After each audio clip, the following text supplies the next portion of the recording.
The reason that young kids today don't learn how to shoot hook shots is because everybody is so enamored with the three-point shot. For years, basketball has evolved. Faster plays, flashier moves, and sky-high contracts. But behind the glamour, something deeper brews. The very legends who built the NBA's golden era are now speaking out, revealing their frustrations with what the game has become. What matters to me when it comes to my generation and the younger generation that's in our league now is that, we play it for the love of the game. From lost fundamentals to fading loyalty and a culture obsessed with fame over teamwork, their words strike a nerve. This isn't just criticism, it's a heartfelt plea to preserve the soul of basketball. So, what's really wrong with today's NBA? Let's uncover it.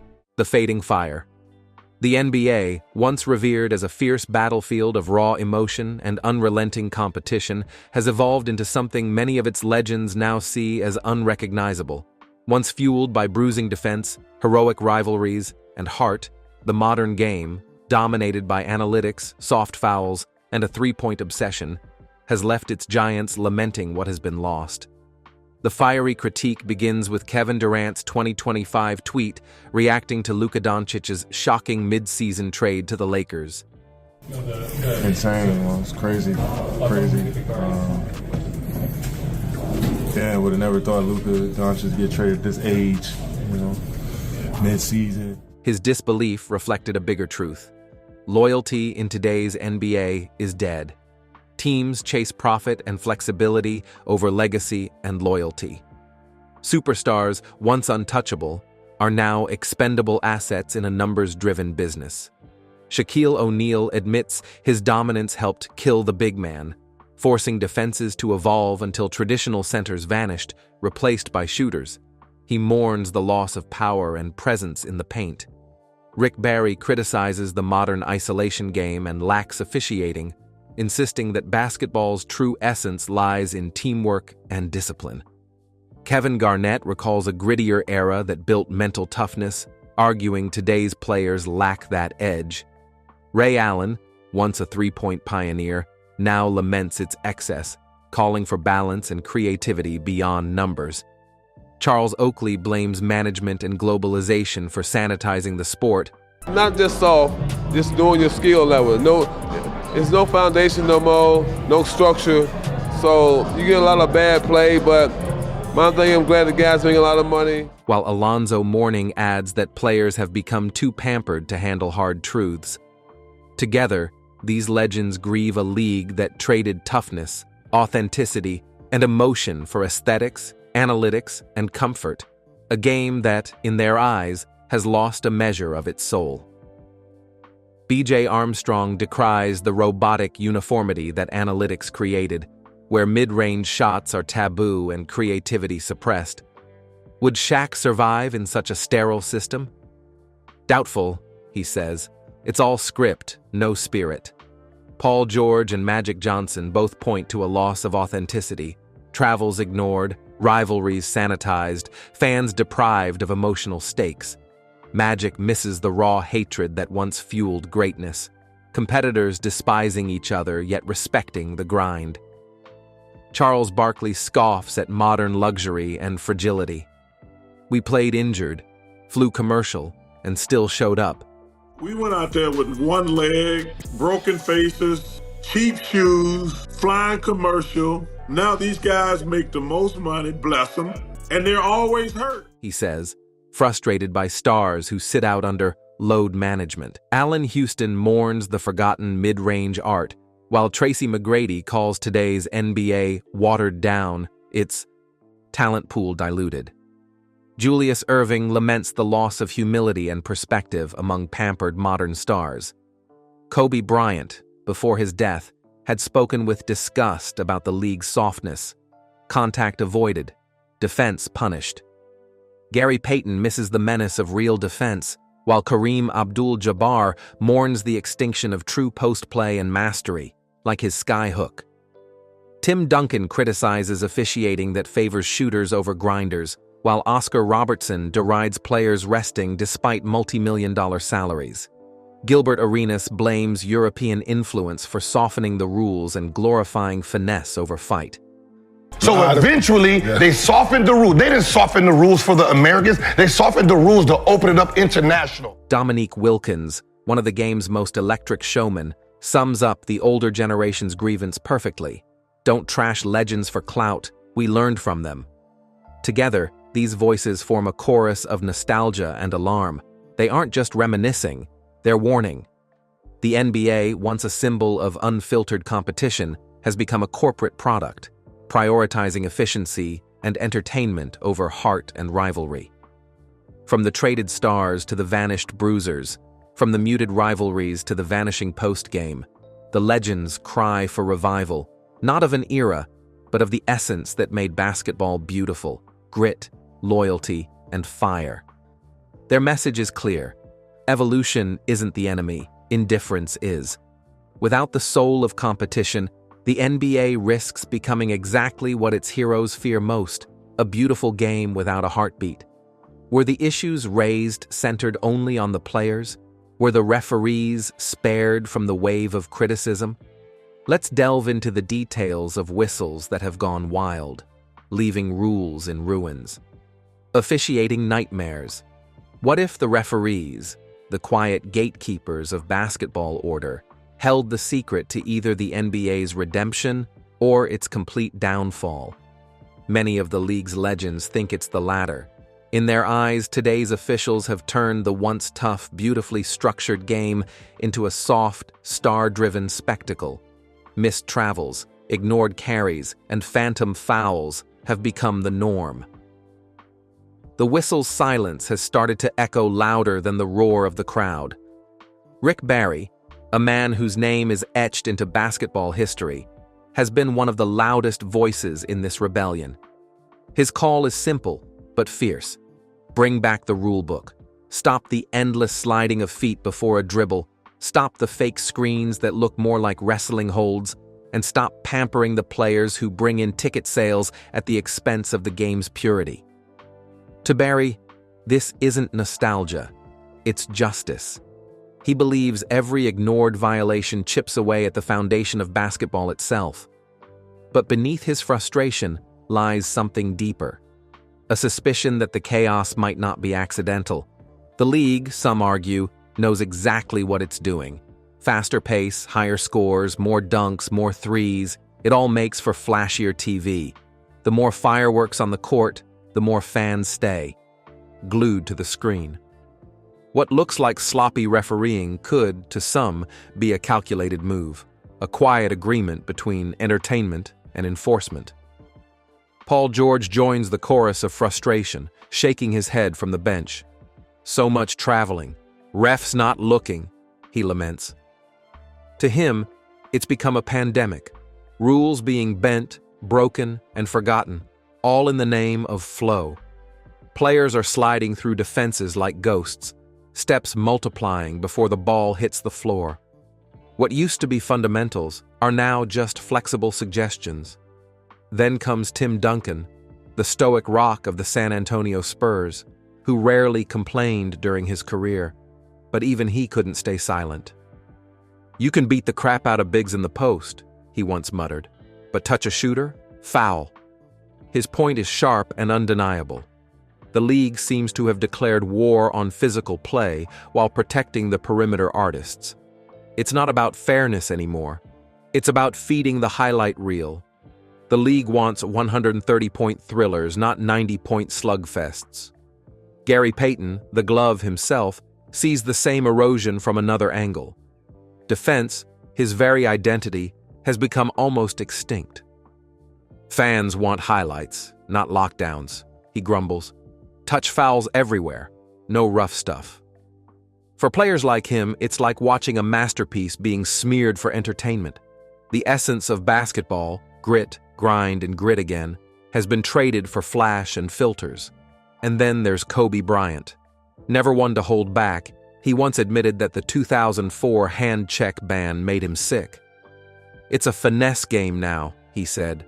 "Small ball, no physicality, it makes me nauseous." The Mamba saw what others were afraid to say out loud. The NBA had rebranded toughness out of existence. All these voices, Barry, George, Duncan, Peyton, Kobe, merge into a single, unsettling narrative. Officiating has tilted the scales.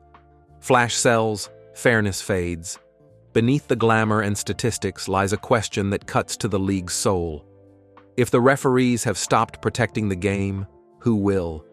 And if the rule book remains just a prop, what scandals might still be hiding in plain sight, waiting for someone brave enough to blow the whistle?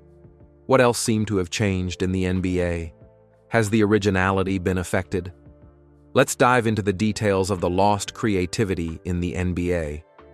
The robotic takeover. Imagine walking into an NBA arena where the energy feels manufactured. The players move with machine-like precision, every pass calculated, every shot pre-programmed, every decision dictated by numbers rather than instinct. The spontaneity, the drama, the electricity that once set the game ablaze now flickers dimly beneath the weight of data and algorithms. The courts that once echoed with creativity and emotion now seem filled with automatons, players who follow predictable paths, take scripted shots, and display little of that uncontainable genius that once made basketball a global spectacle. This isn't just poetic exaggeration. Former Chicago Bulls guard B.J. Armstrong wasn't being dramatic when he called today's athletes robots. When I go watch the game, there's no more creativity, there's no more imagination. It's just that we have basically robots running up and down the court. It was a warning, a lament for a game that once thrived on imagination and rhythm, but is now increasingly run by analytics and probability charts. As the three-point line becomes the new religion and mid-range jumpers rust away like relics from a forgotten age, the artistry that defined generations seems to be fading. But why?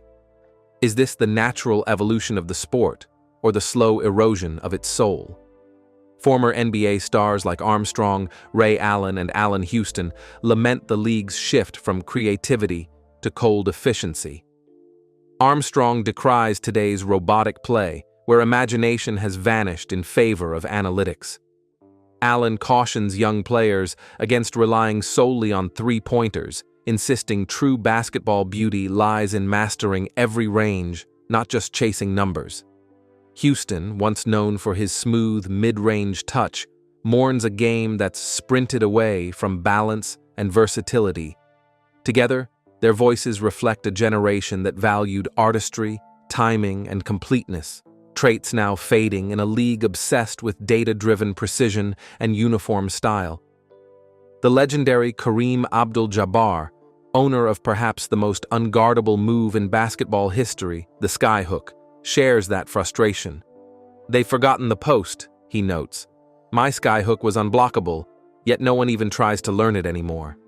In today's NBA, the post-up has nearly vanished, sacrificed on the altar of pace and space. Kareem's concern isn't just nostalgia, it's about losing an entire dimension of the game.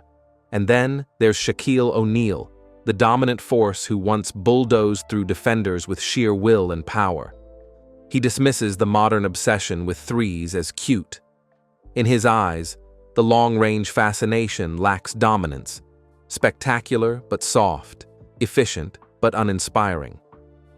Gilbert Arenas adds another layer to the critique. He argues that the European influence, emphasizing finesse, spacing, and outside shooting, has reshaped the NBA's identity.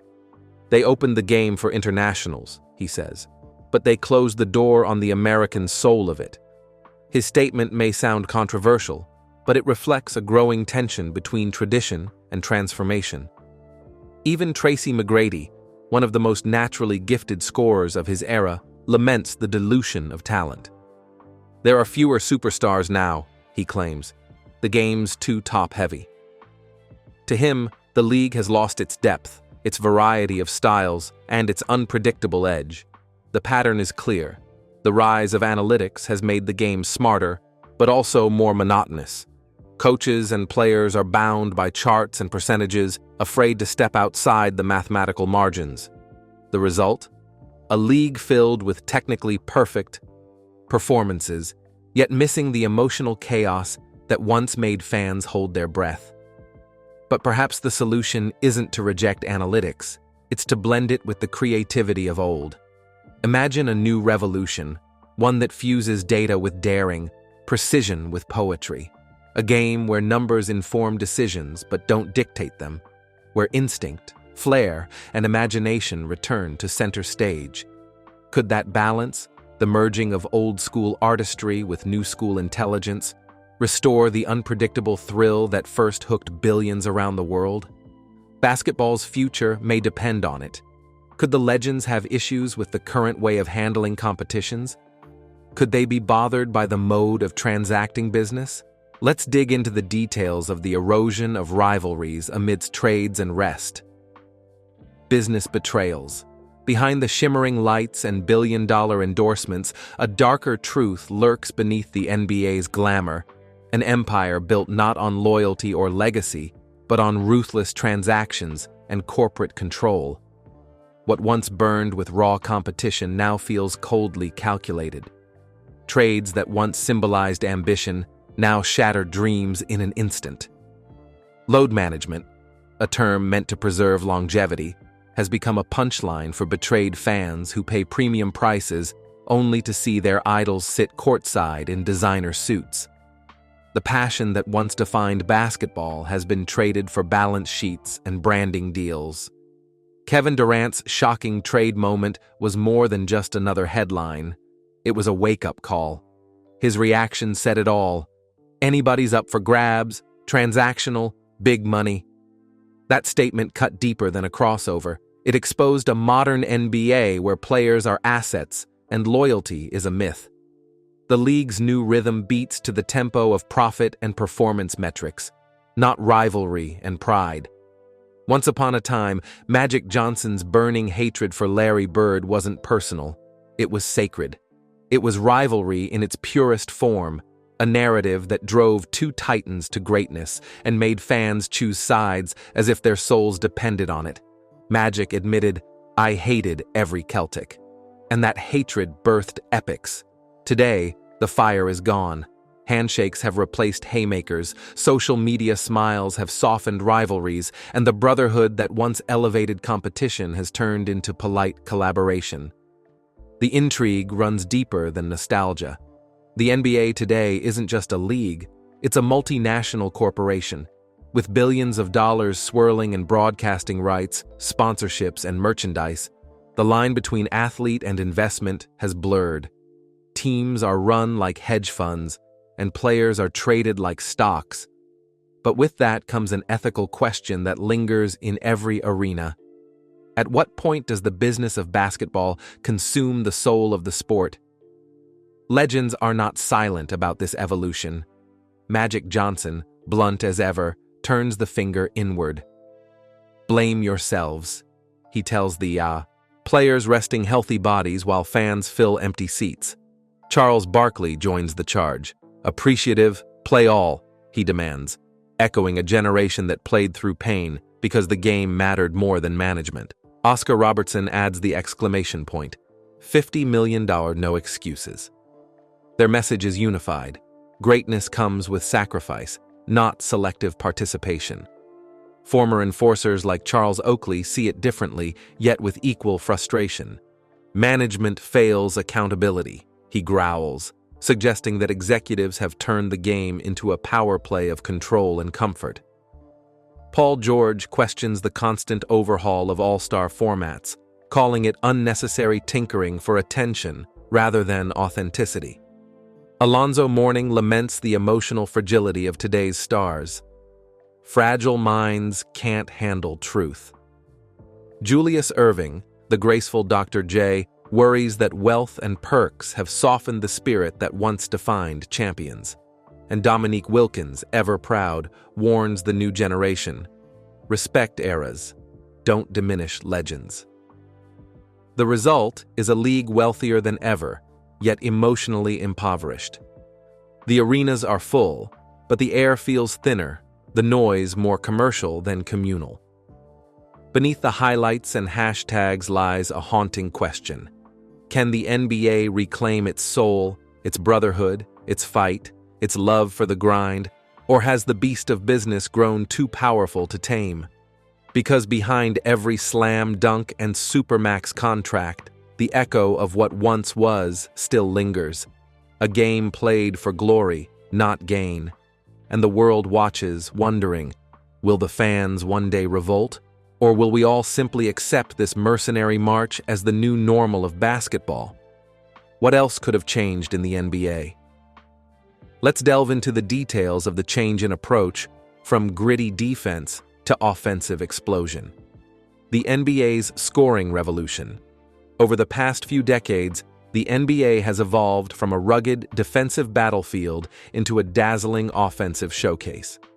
What was once a game of grit, sweat, and bruising encounters beneath the rim has become a high-speed spectacle powered by athleticism, analytics, and a love for the three-point shot. In the early years of the league, basketball was a grind. Teams struggled to score even 70 points per game, and possessions were slow, deliberate, and heavily contested. Every basket felt earned through muscle and hustle. By the 1960s, however, the game began to open up. Offenses became livelier, and players more creative.